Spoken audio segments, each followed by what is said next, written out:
Hey everyone. Hi. So, I am going to talk today about the secret to understanding children's behavior. And it's actually, it's very complex, but it can be simplified. And this has been something I've been working on and studying for a good, it's 8 years now as a parenting consultant. And I love this work because most people don't understand when they're watching children misbehave. Hi, Carrie. What's going on? And I'm going to take this from younger kids all the way up to teens. I'm so happy you're here, Carrie. So when, I was listening to an anecdote, one of my students was sharing an anecdote with me and preparing to teach herself. And she was talking about how her 2-year-old was throwing things and hitting the wall. Hi, Florence. This is for a 2-year-old. Good morning to you, Carrie. So he was hitting the wall. He was running around. He was throwing things.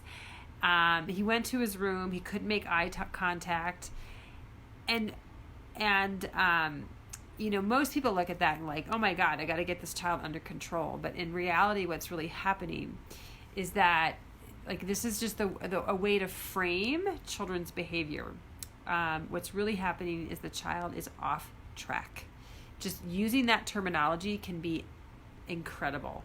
The child is off track, and we know that because he's showing signs of off track behavior.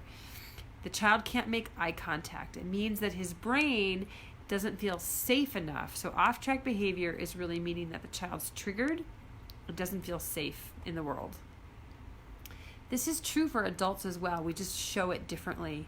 So, a young child can't control their arms and legs, and they're wily and wild. And so they do, they might throw things or hurt someone or run away. And these are all signs that, again, that the child doesn't feel safe. And the way to frame it is called off-track behavior. And I love this because it's not judgmental, because typically what we say as adults or parents will say, oh, what's wrong with that kid? Hi, Allison. We'll say, what's wrong with that kid? Or, oh my God, he's such a troubled child, or what a problem.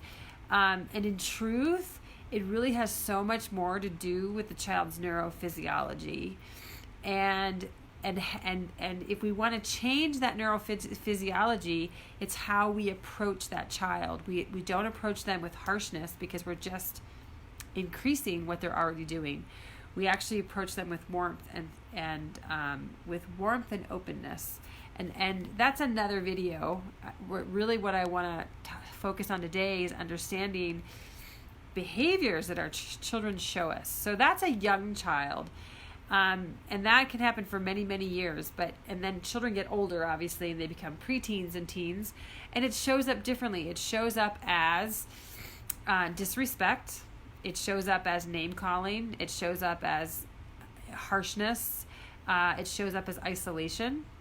And I want us to be aware of, so what the point I'm really getting at here is that if we want to be really, really good at parenting, right? We enter parenting wanting to be good at it. One of the key skills that is not taught barely anywhere is being able to read these nonverbal signals. Children, many adults too, but children cannot tell us, oh, I'm so upset that my friend moved away, or oh my gosh, I'm so mad I can't find the hamster. They can't express their feelings, and they're not supposed to. They don't have the developmental ability to do that yet. That really doesn't happen until later in life, and we're trying to force that at young ages. So I shouldn't say later in life, but later in development, right? And so the key is to be able to read these nonverbal signals that they're showing us. So, let's talk about teens now. A teen who name calls, off-track behavior. A teen who goes to their room and isolates, off-track behavior. I mean, there is some of that happens that's normal, but when it happens too much. A teen who is on their phone constantly, off-track behavior. A teen who name calls or is disrespectful or has attitude, right? We call that attitude, off-track behavior. We can actually lump it all into off-track behavior which is actually really helpful because it helps us to see that it's not a child who wants to be disrespectful. It's not a child who's trying to be mean or disrespectful or disobedient. So, hi, Jenny. So they're not trying to do that. They're anger towards themselves, which is really hard to hear, right? Like that's a big, big deal. And so, so again, it's just helpful to kind of lump everything into off-track behavior because so that we're really thinking about not the actual behavior that's happening, but what's happening behind that behavior, what's happening in their body language, what does that really mean? Not the disrespectful words that they're saying, but the anger and the frustration in their voice, to understand it's really something internalized. We are good human beings. Hi, Alfonso. We are good. We are born into this world good. And when we see a child who is off track, it doesn't mean that they're bad. It actually means that they've had experiences in their life that have created harshness within their neurobiology that's basically just showing up externally. And there's so much you can do. That's like, a 6-month course that I would have to teach on something like that.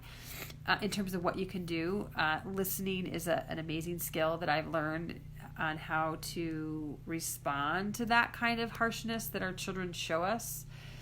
But hi Maggie, one of the challenges is that we don't interpret as adults.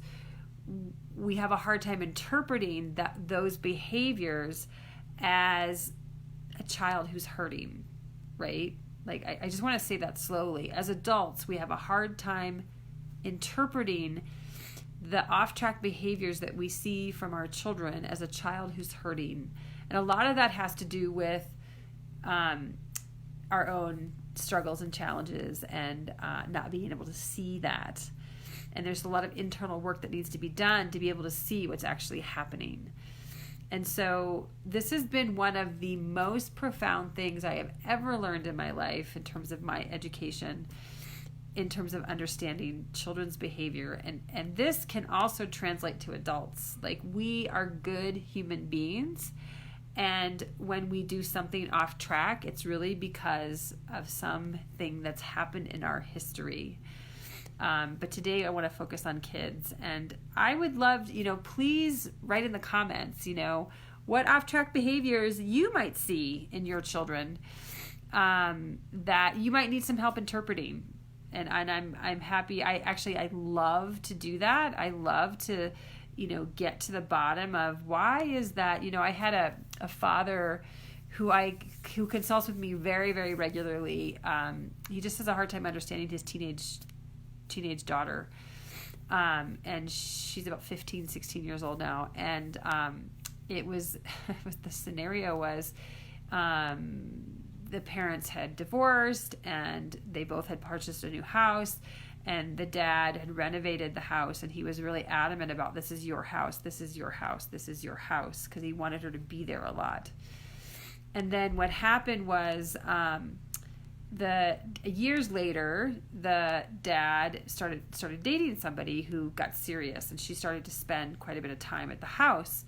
There was a little bit of challenge with the daughter. The daughter and this new girlfriend get along wonderfully, which is great. There's a little bit of challenge with her around the bathroom, because he always called it her bathroom, even though it was sort of like the public bathroom that was used for the main part of the house.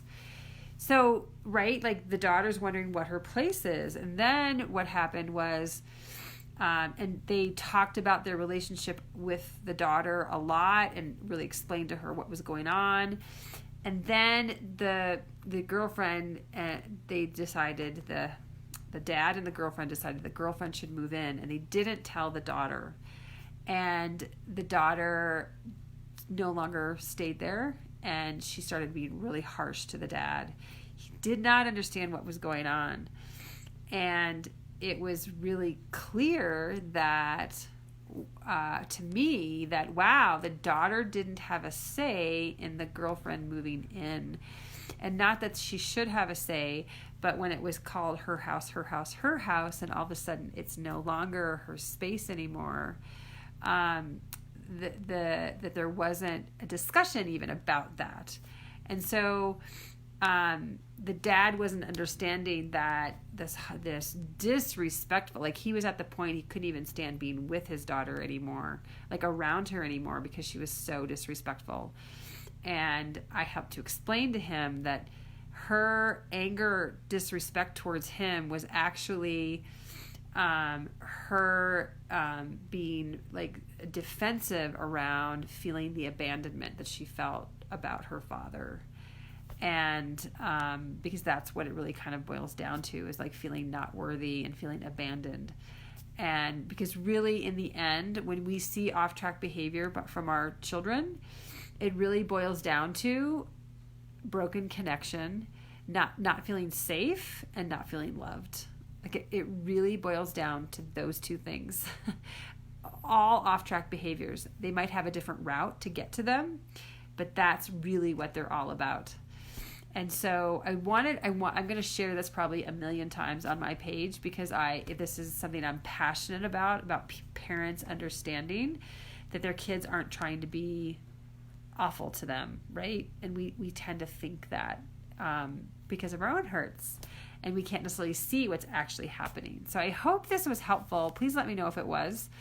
And I love sharing this kind of information, this kind of heartfelt, warm, like way that we can be with our children.